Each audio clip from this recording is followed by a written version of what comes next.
नमस्कार, मेरा नाम डॉक्टर हरीश कुमार है। मैं जीनस एवीएस में फील्ड टेक्निकल मैनेजर की पोस्ट पे हूँ। तो आज हम गांव लुशाना, डिस्ट्रिक्ट मुजफ्फरनगर, यूपी इसमें आए हैं। ये कार्तिक जी के एक फार्म में हम विजिट किया है।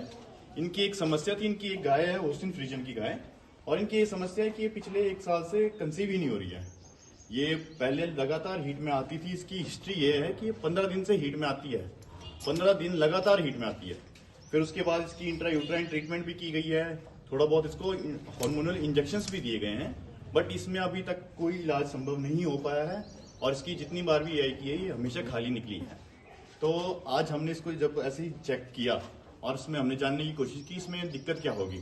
तो जब हमने इसका रेक्टल एग्जामिनेशन किया है तो हमें उसमें अंदर पता लगा है कि इसमें एक सिस्ट है, राइट ओवरी पे एक काफी बड़ी फॉलिकुलर सिस्ट है, जिसकी वजह से ये गाय लंबे समय तक हीट में रहती है, लंबा समय तक यानी बोलती है, और उसी की वजह से इसका जो अंदर इन्फेक्शन है यूट्रस में वो अभी तक मतलब परसिस्ट कर रहा है, यानी एक अभी तक रहा है, वो अभी तक क्लियर नहीं हो पाया है।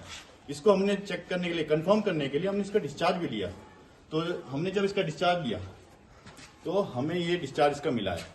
इस डिस्चार्ज में वैसे तो थोड़ा सा डिस्चार्ज ये अभी हमें इसमें मिला हुआ है, बट अगर आप इस डिस्चार्ज को ध्यान से देखेंगे, इसके इस पोर्शन में देखेंगे तो ये सफेद रंग का डिस्चार्ज है।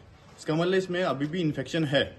और इस इन्फेक्शन को हम नॉर्मली फील्ड में क्या करते हैं, जब हम ऐसा डिस्चार्ज देखते हैं हम हमेशा यही सोचते हैं कि इसमें कोई ना कोई दिक्कत है, इसमें हमारे यानी कोई इन्फेक्शन है और हम इसको इन्फेक्शन की ट्रीटमेंट देंगे। बट इसका मेजर कॉज ये है कि इसमें हमारी जो सिस्ट है उसकी वजह से ये डिस्चार्ज भी गंदा रह रहा है, तभी इस पर कोई एंटीबायोटिक का अभी तक असर नहीं हुआ। तो आज हम आपको थोड़ा सा बताएंगे कि अगर आपको लगता है आपकी गाय में सिस्ट है तो आप उसको कैसे, आप उसका अंदाजा लगा सकते हैं। हमारे किसान भाई उसको कैसे पता लगा सकते हैं कि हमारी गाय में सिस्ट है कि नहीं। तो सबसे पहली चीज सिस्ट की वो होती है उसकी हिस्ट्री। अगर आपकी गाय 4 दिन से ज्यादा लंबे समय तक बोलती है, या 4 दिन से ज्यादा लंबे समय तक डोरी डालती है, या आपके मतलब आपने ऐसा केस देखा होगा जिसमें आपने गाय को एआई कर दी और उसके बाद भी 5 दिन बाद या 10 दिन बाद वो फिर से बोल पड़ी, तो उसमें चांसेस हैं उसमें सिस्ट है।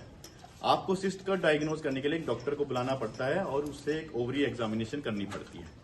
दूसरी एक चीज जो आप इसमें ऑब्जर्व कर सकते हैं, जिससे आप पता लगा सकते हैं कि मेरी गाय में सिस्ट है कि नहीं, वो है एक तो इसकी हिस्ट्री, पहली चीज। दूसरी इसकी अगर आप पूंछ की तरफ गौर करेंगे, अगर आप इसकी पूंछ की तरफ ध्यान से देखेंगे तो ये पूंछ थोड़ी सी इसने उठा के रखी है। नॉर्मली ये एक साइन है निम्फोमेनिया का। निम्फोमेनिया यानी हमारी गाय हीट में है, यानी सेक्सुअली रिसेप्टिव है। जब भी जानवर हमारा सेक्सुअली रिसेप्टिव होता है तो वो अपनी पूंछ उठा के रखता है ताकि ये अपने ऊपर किसी दूसरे जानवर को माउंट करने दे सके। तो जानवर जब अपने ऊपर किसी दूसरे जानवर को माउंट करने दे सकता है, मतलब या उसकी परमिशन दे रहा है, इसका मतलब वो हीट में है, वो हीट में लंबा समय तक रह रहा है। तो ये हमारा एक प्रैक्टिकल चीज है देखने के लिए, जो कि हमारे किसान भाई अपनी फार्म में अगर उनके पास ऐसा कोई केस है तो वो देख सकते हैं और उससे पता लगा सकते हैं कि मेरी गाय में शायद सिस्ट की कंडीशन है, मुझे सिस्ट की अच्छी सी ट्रीटमेंट करनी पड़ेगी। ठीक है, धन्यवाद।